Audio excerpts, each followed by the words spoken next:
Tea கடை kitchen சொந்தங்களுக்கு வணக்கம். நம்மளுடைய நண்பர்கள் நிறைய பேர் கேட்டிருந்தாங்க, வெயில் காலங்களில் எண்ணெய் இல்லாமல் சாப்பிட்ற மாதிரி ஒரு சூப்பரான ஸ்நாக்ஸ் போடுங்க அப்படின்ட்டு. அதனால் இன்றைக்கி மனசுக்கும் சரி வயிற்றுக்கும் சரி நல்லா ஜில்லுன்னு இருக்கிற மாதிரி ஒரு சூப்பரான ரெசிபி பார்க்க போகிறோம். இது ரெடி பண்ணுறதுக்கு எப்போவும் நம்ம வீட்டில் இருக்கிற பொருட்களை வச்சு தான் நம்ம ரெடி பண்ண போகிறோம். இதுக்கு என்னென்ன பொருட்களை எப்படி பக்குவமாக ரெடி பண்ணி இதை எப்படி சாப்பிடலாம் அப்படிங்கிறத வீடியோவில் பார்க்கலாம். வீடியோவை ஸ்கிப் பண்ணாமல் பாருங்கள். இப்போ இந்த பாத்திரத்தில் 1/4 கிலோ அளவுக்கு பாசிப்பருப்பு எடுத்து நல்லா 2 தடவை கழுவிட்டு ஊற வச்சுருக்கிறோம். ஒரு 2 மணி நேரம் நல்லா ஊறி வந்துருச்சு. இப்போ இந்த பாசிப்பருப்பு அப்படியே எடுத்துகிட்டு வந்து இந்த மாதிரி ஒரு பெரிய மிக்சி ஜாரில் எல்லா பருப்பையுமே சேர்த்துக்கிடுவோம். நம்ம பெரிய ஜாருங்கிறதுனால ஒரே ரவுண்டில் எல்லாத்தையுமே அடிச்சிடலாம். நீங்கள் மீடியம் ஜார் அந்த மாதிரினா 2 ரவுண்டாக போட்டு அடிச்சுக்கோங்க. இப்போ எல்லா பருப்பையும் சேர்த்துட்டு கொஞ்சமாக தண்ணி சேர்த்து நல்லா ஒரு நைஸான பேஸ்ட் பதத்துக்கு இதை அரைச்சி எடுத்துகிட்டு வந்துடலாம். இப்போ அரைச்சி எடுத்த மாவை அப்படியே ஒரு பெரிய மிக்சிங் பவுலில் சேர்த்துருவோம். மாவு அரைக்கும் போது இந்த மாதிரி கொஞ்சம் கொஞ்சமாக தண்ணி சேர்த்து இந்த ஒரு பக்குவத்துக்கு அரைச்சி எடுத்துக்கலாம். அடுத்ததாக இந்த சின்ன பவுலில் பார்த்தீங்கன்னா ஒரு 50 கிராம் அளவுக்கு உளுந்து, இதுவும் ஒரு மணி நேரம் ஊற வச்சுருக்கிறோம். இந்த ஊற வச்ச உளுந்து நல்லா ஒரு 2 தடவை கழுவி எடுத்துகிட்டு வந்து இதையும் அந்த மிக்சி ஜாரில் சேர்த்துருவோம். உளுந்தை சேர்த்துட்டு ஒரு விரல் அளவுக்கு இஞ்சி எடுத்து நல்லா சுத்தம் பண்ணிவிட்டு இந்த மாதிரி ரஃபாக கட் பண்ணிவிட்டு உள்ளே சேர்த்துக்குருவோம். இப்போ இதையும் கொஞ்சம் கொஞ்சமாக தண்ணி சேர்த்து நைஸான ஒரு மாவு பதத்துக்கு அரைச்சி எடுத்துகிட்டு வந்துடலாம். இப்போது அரைச்சி எடுத்த உளுந்து மாவை ஏற்கனவே அரைச்சி வச்சுருக்கிற அந்த பாசிப்பருப்பு மாவோட உள்ளே சேர்த்துக்கலாம். நீங்கள் கொஞ்சமாக போட்டிங்க அப்படின்னா இது எல்லாத்தையுமே சேர்த்து ஒரே ரவுண்டில் கூட அரைச்சி எடுத்துக்கலாம். அடுத்தது இதில் ஒரு 1/4 டீஸ்பூன் மஞ்சள் தூள் சேர்த்துக்குவோம். இது கூட 1/4 டீஸ்பூன் பெருங்காயத்தூள் சேர்த்துட்டு இதுக்கு தேவையான உப்பு ஒரு 1/4 டீஸ்பூனை உள்ளே சேர்த்துக்குருவோம். இப்போ ஒரு விஸ்கை வச்சு இது எல்லாத்தையுமே நல்லா ஒன்று போல் கலந்துக்கலாம். மாவு நீங்கள் அரைக்கும் போது ரொம்ப திக்காக இருந்தது அப்படின்னா லைட்டாக தண்ணி ஊற்றி இந்த ஒரு பக்குவத்துக்கு லூஸ் பண்ணிக்கோங்க.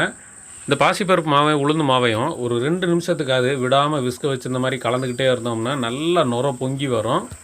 இப்போ அவ்வளோதான், இந்தளவுக்கு மாவு நல்லா கலந்தாச்சு. கலந்துட்டு இது ஒரு பக்கம் இருக்கட்டும். அடுத்து நம்ம இந்த மாதிரி மினி இட்லி தட்டு இருக்குல்ல, அதுதான் எடுத்துருக்கோம். இதுதான் சரியாக இருக்கும். சின்ன சின்னதாக போடுறதுக்கு சரியாக இருக்கும். இப்போ லேசாக எல்லா குழியிலையும் எண்ணெய் தடவிக்கலாம். இப்போ நம்ம அந்த பவுலில் இருந்து மாவை இந்த மாதிரி ஒரு கப்புக்கு மாற்றிக்கோங்க. இல்லைன்னா ஒரு சின்ன கரண்டியை எடுத்து வச்சுக்கோங்க. இதில் கொஞ்சமாக ஊற்றிக்கோங்க. அவ்வளோதான், இந்த அளவுக்கு ஊற்றினா போதும். ஏற்கனவே அது சின்னதாக தான் இருக்கும். இந்த மாதிரி லைட்டாக குழியில் ஊற்றி விடுங்க. இதே போல் 2 அடுக்கில் ஊற்றிக்கலாம் நம்ம. இப்போ மினி இட்லி பாத்திரத்தில் நம்ம தண்ணி சுட வச்சுருக்கோம். நல்லா கொதிச்சு வந்துருச்சு. இப்போ நம்ம ஒவ்வொரு தட்டாக எடுத்து உள்ளே வச்சுக்கலாம். இப்போ நம்ம 2 அடுக்கு வச்சுருக்கோம். இது நமக்கு வேகிறதுக்கு குறைந்த நேரம் தான் ஆகும். ஒரு 5லேருந்து ஒரு 6 நிமிஷம் ஆகும். நல்லா ஆவிலே வெந்து வரட்டும். இப்போ நமக்கு வடை நல்லா வெந்து வந்துருச்சு. இப்போ நம்ம இது தனித்தனியாக எடுத்துக்கலாம். இப்போ நம்ம வெந்து வந்த வடையெல்லாம் இந்த மாதிரி ஷார்ப்பான ஸ்பூன் வச்சுட்டு அப்படியேவும் எடுத்துடலாம், வலிச்சு எடுத்துடலாம்.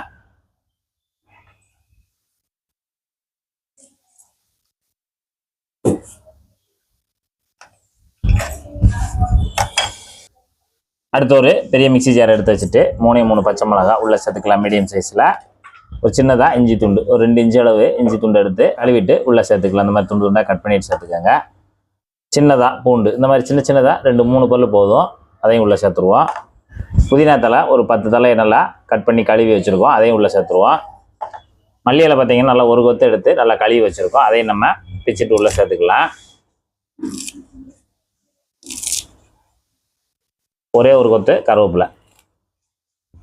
தூளுப்பு ஒரு 1/4 டீஸ்பூனு, பெருங்காயத்தூள் ஒரு 1/4 டீஸ்பூனு. இப்போ இதை நம்ம தண்ணி எதுவும் சேர்க்காம நைஸாக அரைச்சிக்குவோம். இப்போ இந்த அளவுக்கு அரைச்சிட்டு 1 கப்பு தயிர், நல்லா கெட்டி தயிர், புளிக்காத தயிர் 1 கப் தயிர் சேர்த்துக்கோங்க. இப்போ இந்த தயிரையும் நம்ம ஏற்கனவே பச்சை மிளகா இஞ்சி எல்லாம் சேர்த்துருக்கோம், அதையும் நல்லா ஒரு தடவை நைஸாக அரைச்சிக்குவோம். இப்போ தயிரை மட்டும் சேர்த்து நல்லா இந்த அளவுக்கு நைஸாக அரைச்சிட்டு இப்போ இதோட சேர்த்து 1/4 லிட்டரு தண்ணி சேர்த்துக்கலாம். 1/4 லிட்டர் தண்ணி சேர்த்து ஒரு 2 சுத்து விட்டு எடுத்துக்கலாம். இப்போ இந்த அளவுக்கு தண்ணியாக அரைச்சதை நம்ம இந்த பவுலில் சேர்த்துக்கலாம். இந்த அளவுக்கு நம்ம கொஞ்சம் லிக்விடாக இருக்கணும். இப்போ அடுத்ததாக நம்ம ஏற்கனவே ரெடி பண்ணி வச்சுருக்கிற அந்த குட்டி குட்டி மினி வடைகளை எல்லாத்தையுமே எடுத்து இந்த தயிரில் சேர்த்துடலாம். இப்போ இந்த தயிரிலேயே இது நல்லா ஊறட்டும். ஏற்கனவே மாவு இன்னும் மீதம் இருக்கிறதுனால அதையும் சின்ன சின்ன குட்டி குட்டி வடைகளாக அவிச்சு எடுத்து திரும்பவுமே இதில் அப்படியே ஊற வச்சிடலாம்.